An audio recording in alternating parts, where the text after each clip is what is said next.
Hello மக்களே, நம்ம இந்த வீடியோவில் டிஎன்பிஎஸ்சி குரூப் 4 எக்ஸாமோட மேக்ஸ் டாபிக் பற்றி தான் இந்த வீடியோவில் ஃபுல்லாக பார்க்க போகிறோம். அதாவது அதோட சிலபஸ் என்னென்ன டாப்பிக்லேருந்து எவ்வளோ கொஸ்டின் வரும், எந்தெந்த டாப்பிக்லேருந்து அதிக கொஸ்டின் வரும், லாஸ்ட்டு குரூப் 4 எக்ஸாமில் என்னென்ன கொஸ்டின்லாம் கேட்டிருந்தாங்க, என்னென்ன டாப்பிக்லேருந்து வந்திருந்தது, அது இல்லாமல் என்னென்ன டாபிக் இம்பார்ட்டண்ட்டாக படிக்கணும், அந்த டாப்பிக்கில் நிறைய பேர் என்னென்ன தப்பு பண்ணுவாங்க அப்படின்னு சொல்லி ஃபுல் டீட்டெயில் இந்த வீடியோவில் பார்த்துருவோம். இதை பார்த்துட்டாக்கா மேக்ஸ் பற்றின ஃபுல் கிளாரிட்டி உங்களுக்கு வந்துடும். ஓகேவா? இதோட பிடிஎஃப் எல்லாமே நம்மளோட டெலகிராம் குரூப்பில் கொடுத்துருக்கேன், எடுத்து பார்த்துக்கோங்க. ஆல்ரெடி பார்த்தீங்கன்னாக்கா டிஎன்பிஎஸ்சி குரூப் 4ஓட சிலபஸ் பற்றி ஃபுல்லாகவே ஆல்ரெடி ஃபுல் வீடியோ ஒன்று போட்டிருக்கேன், அதை எடுத்து பார்த்துக்கோங்க. அதுலேயும் மேக்ஸ் பற்றி சொல்லியிருப்பேன். அதில் எல்லா டாபிக் பற்றியும் சொன்னதுனால மேக்ஸ் போர்ஷன் கொஞ்சம் கம்மியாக தான் இருக்கும். இதில் மேக்ஸை பற்றி ஃபுல்லாக ப்ரீஃபாகவே பார்த்துருவோம். ஃபஸ்ட்டு பார்த்தீங்கன்னாக்கா சிலபஸில் சுருக்கி தான் கொடுத்துருப்பாங்க. அதாவது பார்த்தீங்கன்னாக்கா அந்த பரப்பு கொள்ளளவுலாம் 2D 3D அப்படின்றத மொத்தமாக ஒரே டாப்பிக்காக கொடுத்துருப்பாங்க. இதில் பார்த்தீங்கன்னாக்கா எண் வரிசை அப்படின்னு சொல்லி கொடுத்துருப்பாங்க. ஆனால் அந்த கூட்டுத்தொடர் வரிசை, பெருக்கு தொடர் வரிசை அந்த மாதிரியான டாப்பிக்லாம் இதில் கொடுத்துருக்க மாட்டாங்க. இது இல்லாமல் ரேஷியோ அண்ட் ப்ரொபோர்ஷன், விகிதம் மற்றும் விகித சமம்னு கொடுத்துருப்பாங்க, விகிதாச்சாரம்னு. ஆனால் அதில் பார்த்தீங்கன்னா வயது கணக்குகளும் சேர்ந்து வரும், அதை ஒரு தனி டாப்பிக்காக கொடுத்துருக்க மாட்டாங்க. சராசரி, இந்த குழாய் மற்றும் தொட்டி, pipes and system, time and ஒர்க்குன்னு ஒரு டாபிக் கொடுத்தது, இந்த காலம் மற்றும் வேலை, அதிலேயே பார்த்தீங்கன்னா இந்த குழாய் மற்றும் தொட்டிலாம் சேர்ந்து வரும். கேலண்டர் ரிலேட்டடான கணக்கு, நிகழ்தகவு, புள்ளியல், அந்த ஸ்டாட்டிஸ்டிக்ஸ், ப்ராபபிலிட்டி, இந்த மாதிரியான டாப்பிக்லாம் பார்த்தீங்கன்னா சிலபஸில் கொடுத்துருக்க மாட்டாங்க. ஆனால் எக்ஸாம்ஸில் கொஸ்டின் கேட்பாங்க. அதனால் ஃபஸ்ட்டு அந்த குரூப் 4 கொஸ்டின் பேப்பர் ஃபைனலாக 2022 கேட்ட கொஸ்டின் பேப்பரில் என்னென்ன கொஸ்டின் கேட்டிருக்காங்கன்னு பார்த்துட்டு அதுக்கப்புறம் டாபிக் வைஸாக எவ்வளோ கொஸ்டின் கேட்டிருக்காங்க, என்னென்ன டாபிக் மிஸ் பண்ணியிருக்காங்க, எதுலேருந்து வரும்னு சொல்லி பார்த்துருவோம். சரியா? அதை பற்றி பார்க்குறதுக்கு முன்னாடி ஒரு முக்கியமான அனௌன்ஸ்மெண்ட் என்ன அப்படின்னு சொல்லி பார்த்தீங்கன்னா, நம்ம சேனலில் டிஎன்பிஎஸ்சி குரூப் 4 அண்ட் விஏஓ எக்ஸாமுக்கான online test batch second batch start பண்ணியிருக்கிறோம். 10ஆம் தேதியிலேருந்து அட்மிஷன் போயிட்டுருக்கு. 25ஆம் தேதி வரைக்கும் ஜாயின் பண்ணிக்கலாம். ஃபஸ்ட் வீக்கில் ஜாயின் பண்ணுறவங்களுக்கு ஒரு ஆஃபராக 999 ரூபா மட்டும்தான் சொல்லியிருக்கோம். அதுக்கப்புறம் ஃபீஸ் 1500 ஆயிரும். அதனால் ஜாயின் பண்ணணும்னு நினைக்கிறவங்க சீக்கிரமாக இந்த 1 வீக்லேயே ஜாயின் பண்ணிக்கோங்க. இந்த டெஸ்ட் பேட்ச்லேயே பார்த்தீங்கன்னாக்கா மெட்டீரியல் கிளாஸஸ் எல்லாமே ப்ரொவைட் பண்ணுறோம். அதாவது பார்த்தீங்கன்னாக்கா ஒரு 25 டெஸ்ட் சீரிஸ், எல்லா சிலபஸுமே கவர் ஆகிற மாதிரி எல்லா டாப்பிக்குமே தனித்தனியாக ஒரு டெஸ்ட்டு கூடவே ரிவிஷன் டெஸ்ட்டும் இருக்கிற மாதிரி மொத்தமாக ஒரு 25 தேர்வுகள். அது இல்லாமல் 30,000 ப்ளஸ் ஒன் வேர்டு ஆன்சர்ஸோட ஸ்டடி மெட்டீரியல் ப்ரிப்பேர் பண்ணியிருக்கோம். அதாவது பார்த்தீங்கன்னா எல்லா சப்ஜெக்ட்டுக்குமே, ஓகேவா, எல்லா சிலபஸுமே கவர் ஆகிற மாதிரி இந்த 30,000 ஒன்லைனர் பிடிஎஃப் ரெடி பண்ணியிருக்கோம். இதை பிடிஎஃபாகவே டெலகிராம் குரூப் மூலமாக கொடுத்துருவோம். அது இல்லாமல் மேக்ஸ் ரீசனிங்கான வீடியோ கிளாஸஸ் ஃபுல் எக்ஸ்ப்ளனேஷனோட எல்லா டாப்பிக்கும் A to Z கவர் ஆகிற மாதிரி வீடியோ கிளாஸஸ் எல்லாமே ரெக்கார்ட் பண்ணி டெலகிராம் குரூப் மூலமாகவே ப்ரொவைட் பண்ணிடுவோம். எல்லாமே டெலகிராம் குரூப் மூலமாகவே கொடுத்துருவோம்.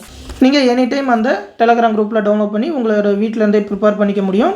இந்த கிளாஸ் பேட்சில் ஜாயின் பண்ணணும்னு நினைக்கிறவங்க இந்த 8903302290 அப்படின்ற வாட்ஸ்அப் நம்பருக்கு மெசேஜ் பண்ணி ஜாயின் பண்ணிக்கோங்க.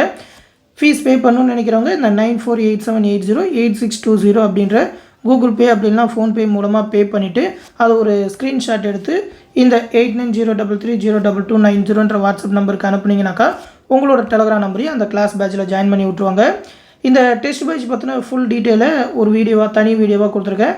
அந்த யூடியூப் வீடியோ லிங்க்கும் இந்த வீடியோக்குள்ள டிஸ்கிரிப்ஷனில் இருக்கும், எடுத்து பார்த்துக்கோங்க. அந்த டெஸ்ட் பேட்ச் பற்றின ஃபுல் டீட்டெயில் தெரிஞ்சுக்கிட்டு அதுக்கப்புறம் டெஸ்ட் பேட்சில் ஜாயின் பண்ணிக்கோங்க.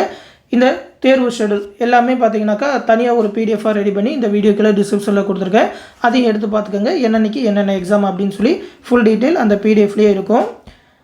விருப்பம் இருக்கிறவங்க சீக்கிரமாக ஜாயின் பண்ணிக்கோங்க. இப்போ அந்த 2022 கொஸ்டின் பேப்பர் பற்றி பார்த்துருவோம். இதான் பார்த்தீங்கன்னா 2022 கேட்கப்பட்ட குரூப் 4 கொஸ்டின் பேப்பர். இதில் மேக்ஸ் சிலபஸ் மட்டும் தனியாக பார்த்துருவோம். அந்த மேக்ஸ் கொஸ்டின் 25 கொஸ்டின் மட்டும் என்னென்ன டாப்பிக்லேருந்து வந்திருக்கு அப்படின்னு சொல்லி பார்த்துருவோம்.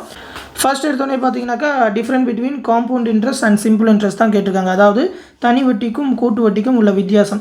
தனி வட்டி கூட்டு வட்டிலாம் பார்த்தீங்கன்னா குரூப் 4க்கு ரொம்ப இம்பார்ட்டண்டான டாபிக். இந்த தனி வட்டிக்கும் கூட்டு வட்டிக்கும் உள்ள வித்தியாசத்தில் ஒரு 2 ஃபார்முலா தான் உண்டு. 2 வருஷத்துக்குனா என்ன டிஃப்ரெண்ட், 3 வருஷத்துக்குனா என்ன டிஃப்ரெண்ட், அதுக்கப்புறம் தனி வட்டி கொடுத்துட்டு கூட்டு வட்டி கேட்டால் எப்படி அப்படின்ற மாதிரியான ஃபார்முலா தான் வரும். அதை படிச்சிட்டாலே இந்த டாபிக் ஓவர். இதில் கூட பார்த்தீங்கன்னா 3 ஆண்டுகளுக்கு அப்படின்ற மாதிரி தான் கொடுத்துருக்காங்க. அந்த 3 ஆண்டு ஃபார்முலாவில் போட்டு அப்படியே சப்ஸ்டிட் பண்ணி ஆன்சர் கொண்டு வந்துடலாம். அடுத்து பார்த்தீங்கன்னாக்கா எல்சிஎம் எஸ்எஃப் மீச்சிமா மற்றும் மீப்போவாவும் ரொம்ப இம்பார்ட்டண்டான டாபிக். 2-3 கொஸ்டின் வரைக்கும் கேட்குறாங்க. இதுலையுமே பார்த்தீங்கன்னாக்கா அந்த ஃபார்முலா தான் கேட்டிருக்காங்க. LCM into HCF equal to அந்த 2 நம்பர் எக்ஸ் இன்ட்டு ஒய் அப்படின்னு சொல்லி. இதில் பார்த்தீங்கன்னா பிக்யூன்னு கொடுத்துருக்காங்க. பிக்யூன்னு சொல்லி அந்த ஃபார்முலாவில் போடுற மாதிரி இருக்கும். ஈஸியாக டேரெக்டாக ஃபார்முலாவில் சப்ஸ்டியூட் பண்ணுறது தான். ஆனால் ஃபார்முலாஸ் ரொம்ப கம்மியாக தான் இருக்கும். நிறையா டாபிக் ஃபார்முலாவே இல்லாமல் வெறும் ஷார்ட்கட்டில் தான் போடுவோம். அந்த மாதிரி ஆன்சர்ஸ்லாம் பார்த்தீங்கன்னா ஷார்ட்கட்டாக போட்டால் தான் ஈஸியாக ஆன்சர் கொண்டு வர முடியும். ஃபார்முலாவில் போட்டால் கூட டஃப்பாக இருக்கும் ஒரு சில கொஸ்டினுக்கு. அதுக்கெலாம் கண்டிப்பாக ஷார்ட்கட் நீங்கள் தெரிஞ்சுக்கணும்.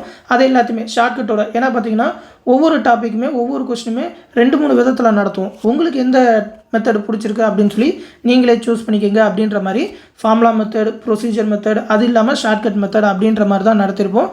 அதனால் கிளாஸஸ் எல்லாமே உங்களுக்கு ரொம்பவுமே யூஸ்ஃபுல்லாக இருக்கும்.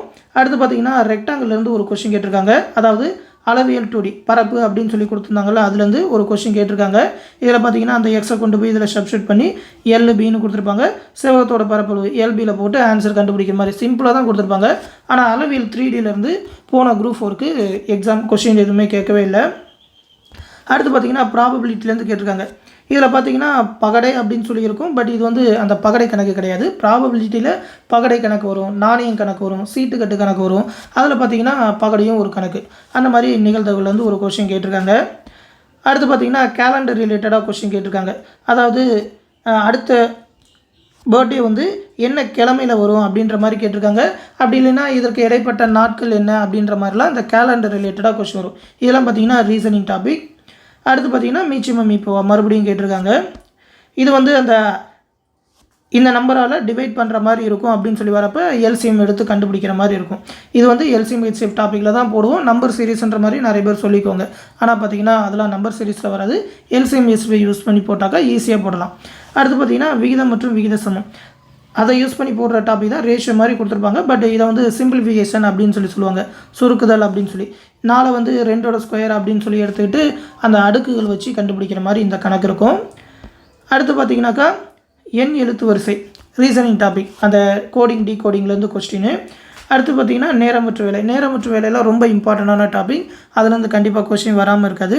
10 விவசாயி வந்து 21 நாளில் ஒரு நிலத்தை உழுதாக்கா 14 விவசாயி எத்தனை நாளில் முடிப்பாங்க அப்படின்ற மாதிரி கேட்குறாங்க.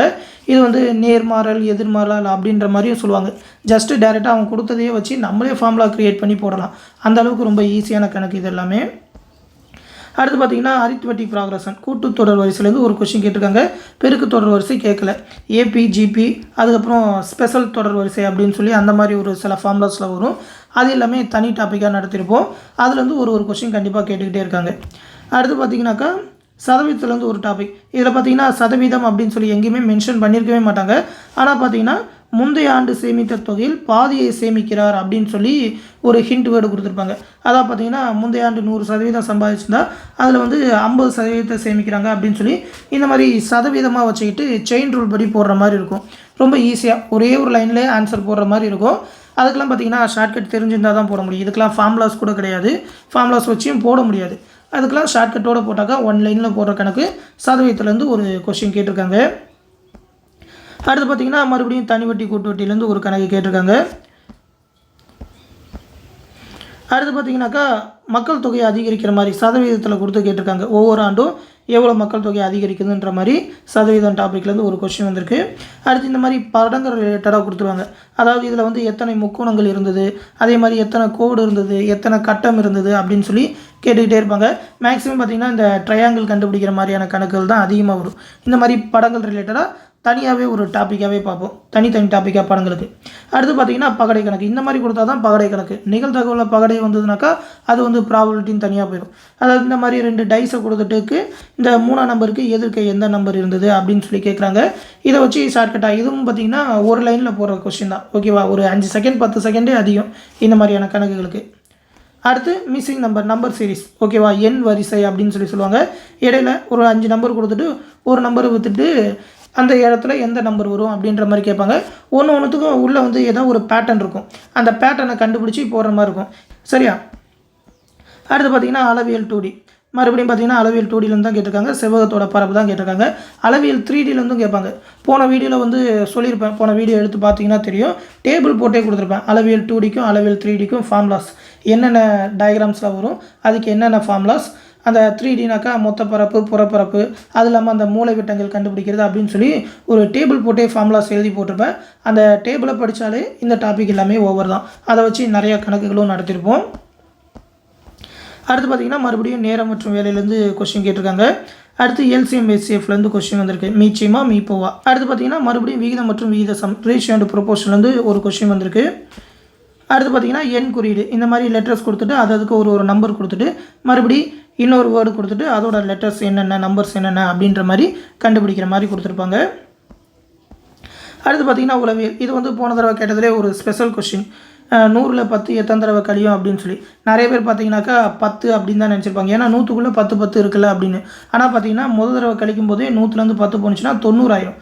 அதுக்கப்புறம் 100லேருந்து கழிக்க முடியாது அப்படின்றனால ஒரு தடவை தான் போகும் அப்படின்னு சொல்லி லாஜிக்காக யோசிக்கிற மாதிரி ஒரு கொஸ்டின் கொடுத்துருக்காங்க. இது வந்து எப்படி ஆன்சர் சொல்லலாம். அவங்க வந்து இதை 10ன்னு ஆன்சர் போட்டிருந்தாங்கனாக்கா அதுவும் கரெக்டுன்னு தான் ஒத்துக்கணும். 1ன்னு சொன்னாலும் ஒத்துக்க தான் செய்யணும். அந்த மாதிரியான ஒரு கொஸ்டின். நம்ம இது வந்து சாதா கணக்கு லாஜிக்கலாக தான் யூஸ் பண்ணணும் அப்படின்னு சொல்லி 1ன்னு போட்டிருந்தோம்னாக்கா நமக்கு ஆன்சர் கரெக்டாக இருக்கும். இந்த மாதிரியான கொஸ்டினும் வரும். அடுத்து பார்த்திங்கனாக்கா மறுபடியும் நேரம் மற்றும் வேலையிலேருந்து தான் கொஸ்டின் கேட்டிருக்காங்க. ஒரு வேலையில் வந்து 7ல் 2 பங்கு முடிச்சிட்டாக்கா மொத்த வேலையை முடிக்கிறதுக்கு எவ்வளோ நாள் ஆகும் அப்படின்ற மாதிரியான கொஸ்டின். அடுத்து பார்த்திங்கன்னா மறுபடியும் தனி வட்டியிலேருந்து தான் கொஸ்டின் கேட்டிருக்காங்க. மறுபடியும் இன்னொரு கொஸ்டின் பார்த்திங்கனாக்கா தனி வட்டியிலேருந்து தான் வந்திருக்கு. இந்த மாதிரி தான் இந்த 25 கொஸ்டினும் கேட்டிருக்காங்க. இதில் பார்த்திங்கன்னா ரிப்பீட்டடாக நிறையா டாபிக் தான் வந்திருந்ததே தவிர ஒரு சில டாபிக் கேட்கல. அந்த ஒரு சில டாபிக் கேட்க மாட்டாங்களா அப்படின்னு சொல்லி நினச்சிங்கன்னா கேட்பாங்க. அதுக்கு முன்னாடி இருந்த குரூப் 4லாம் ஒரு கொஸ்டின் வந்திருக்கும். குரூப் 2 குரூப் 1லாம் வந்திருக்கும். என்ன மாதிரி கேட்பாங்கலாம் தெரியாது. அந்த ஒரு 26 27 டாபிக்கிட்ட இருக்குது. அது எல்லாத்தையுமே பார்த்துட்டாக்கா கம்ப்ளீட்டாக எழுதிடலாம். ஒரு 10 டாபிக் படித்தாக்கா ஒரு 18லேருந்து 20 கொஸ்டின் எழுதிடலாம். ஆனால் அந்த 10 டாப்பிக்கை மட்டும்தான் நிறைய பேர் படிச்சுட்டு போய் மிச்ச டாப்பிக்கை படிக்காமல் தப்பு பண்ணிடுறாங்க. அதுதான் பண்ணக்கூடாது. மொத்தத்தையும் அந்த மற்ற இருக்கிற டாப்பிக்லாம் பார்த்திங்கன்னா சின்ன சின்ன டாபிக் தான்.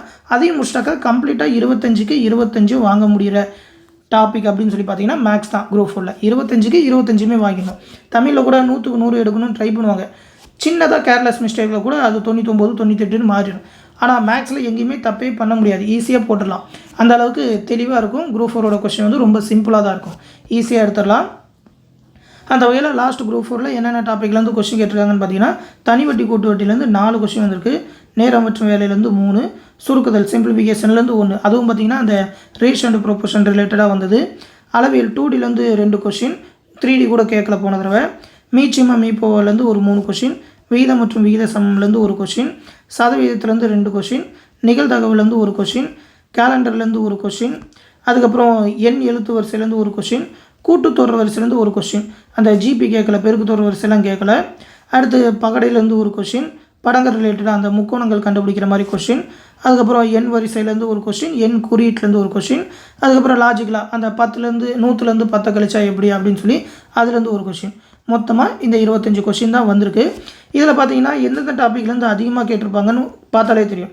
இந்த இம்பார்ட்டண்ட்டான டாபிக்ஸ்லாம் பார்த்திங்கன்னா இந்த தனி வட்டி கூட்டு வட்டி, நேரம் மற்றும் வேலை, சிம்பிளிஃபிகேஷன், அளவியல் 2D, மீச்சிமம் மீப்போவா, விகிதம் மற்றும் விகித சமம், அதுக்கப்புறம் சதவீதம், நிகழ்தகவு. இந்த டாபிக் தான் மேக்ஸிமம் பேர் படிப்பாங்க. அதை விட்டால் இந்த கூட்டுத்தொடர் வரிசை பெருக்குத்தொடர் வரிசை தான் படிப்பாங்க. அதுக்கப்புறம் அந்த புள்ளியல் ரிலேட்டடாக கணக்குகள், அந்த படங்கள் ரிலேட்டடாக வருது. இது இல்லாமல் நிறைய மேக்ஸ் டாபிக்ஸ் சொன்ன தெரியுமா, இந்த பழைய குரூப் 4ல் கூட கேட்கலாம். அதுக்கு முன்னாடிலாம் கேட்டிருக்காங்க. ப்ரீவியஸ் இயர் கொஸ்டின்லாம் இருக்குது. அந்த pipes and system, age related problem, அதெல்லாம் பார்த்திங்கன்னா ரேஷியோ அண்ட் ப்ரொபோர்ஷனோட ஜாயின் பண்ணி வந்தாலும் ஒரு தனி டாபிக். அந்த மாதிரியான டாபிக் தான் படிக்காமல் நிறைய பேர் இது போதும் அப்படின்னு சொல்லி போயிட்டு தப்பு பண்ணிடுறாங்க. அந்த தப்பை நீங்களும் பண்ணிடாதீங்க. படிச்சிங்கன்னா முழுசாக படிச்சிருங்க. இந்த முள்ளை பிடிச்சாலும் முழுசாக படிக்கணும்னு சொல்லுவாங்க. அந்த மாதிரி எல்லா டாப்பிக்கும் முடிச்சிட்டிங்க அப்படின்னாக்கா கம்ப்ளீட்டாக உங்களால் 25க்கு 25மே எடுக்க முடியும். அதில் எந்த ஒரு மார்க்குமே குறைஞ்சிடக்கூடாது அப்படின்றத மட்டும் கரெக்டாக நினச்சிக்கோங்க. இதில் வந்து பார்த்திங்கனாக்கா ஒரு 26 27 டாபிக் கிட்ட வரும். அது எல்லாத்துக்குமே கிளாஸஸாக நம்ம நடத்துகிறோம். ரெக்கார்டட் வீடியோஸாகவே ப்ரொவைட் பண்ணிடுவோம். நீங்கள் அதை டவுன்லோட் பண்ணி வச்சுக்கிட்டு படிச்சிக்கலாம். டெலகிராம் குரூப்லேயே தான் இருக்கும். எனி டைம் உங்களால் படிச்சிக்க முடியும். கிளாஸஸ் எல்லாமே அதில் ப்ரொவைட் பண்ணிடுவோம். மேக்ஸுக்கு கம்ப்ளீட்டாக நான் கேரண்டி 25 சொல்லப்போனால் எல்லா மெட்டீரியலுமே ப்ரொவைட் பண்ணிடுவோம். மேக்ஸுக்கு எல்லாமே அட்வான்ஸ் கிளாஸஸாகவே இருக்கும். ஷார்ட்கட்டோடையே இருக்கும். அந்த அளவுக்கு கேரண்டியாக ஒரு கிளாஸஸ் நம்ம ப்ரொவைட் பண்ணுவோம். விருப்பம் இருக்கிறவங்க நம்மளோட கிளாஸ் பேட்ச்லேயும் ஜாயின் பண்ணிக்கோங்க. மேக்ஸை பொறுத்த வரைக்கும் பார்த்தீங்கன்னா இவ்வளோ தான். இதை நல்லா தெரிஞ்சுக்கோங்க. நீங்கள் ஓனாக படிக்கிறீங்கன்னா கூட மற்றவங்க பண்ணுறதப்ப நீங்கள் பண்ணிடாதீங்க. அந்த மிச்சம் இருக்கிற டாப்பிக்கும் படிச்சுட்டு போங்க. குரூப் 4 பொறுத்த வரைக்கும் ரொம்ப ஈஸி தான் இது எல்லாமே. இதோட பிடிஎஃப் வந்து நம்மளோட டெலகிராம் குரூப்பில் கொடுத்துருக்கேன். எடுத்து பார்த்துக்கோங்க. தொடர்ந்து அடுத்தடுத்த வீடியோஸில் அடுத்தடுத்த டாபிக் பற்றி ஃபுல்லாகவே அந்த குரூப் 4 பற்றி பார்த்துருவோம். உங்களுக்கு ஏதாவது டவுட் இருந்தாலும் கமெண்ட் செக்ஷனில் கேளுங்க. அடுத்து இன்னொரு முக்கியமான அப்டேட்டோட சந்திப்போம். நன்றி.